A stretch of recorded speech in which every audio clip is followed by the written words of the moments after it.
Researcher. I'm very lucky to be joined by Georgina Wright of the Institute for Government to chat over these things. Now, let's take the governing Conservative Party first. Now, for those people who don't follow every sort of jot and jottle of British politics, important to remember that Boris Johnson has a teeny tiny majority. Why does that matter in the British system with an issue like Brexit?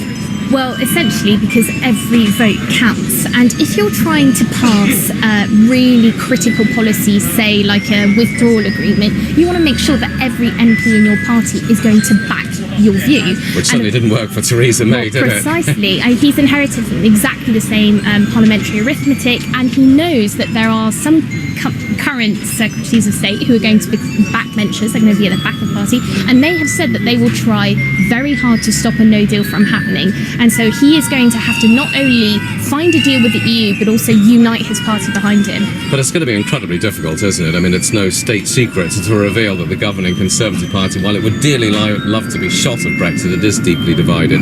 But what do you think is the bigger problem? Is it the divisions within his governing Conservative Party, or somehow getting the EU to change the deal?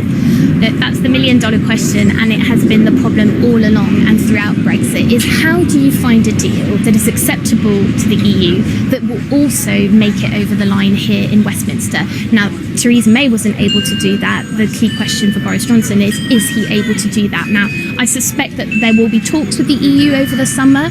Whether that sort of materialises in substantial renegotiation remains to be seen. But at the same time, he's probably going to have to test different options with MPs here in London to see whether or not he is actually able to get something better. We are fast running out of time, so you're going to have to keep this short, and it's an immensely unfair question, which is, if you had to bet on there being a no-deal Brexit in October or a deal, what do you think? I know it's so unfair, but go on. So unfair, but also a great question. I think, look, everything lies on Boris Johnson's ability to go back to Brussels, find some form of agreement, and then persuade his MPs that it's one agreement that they should back.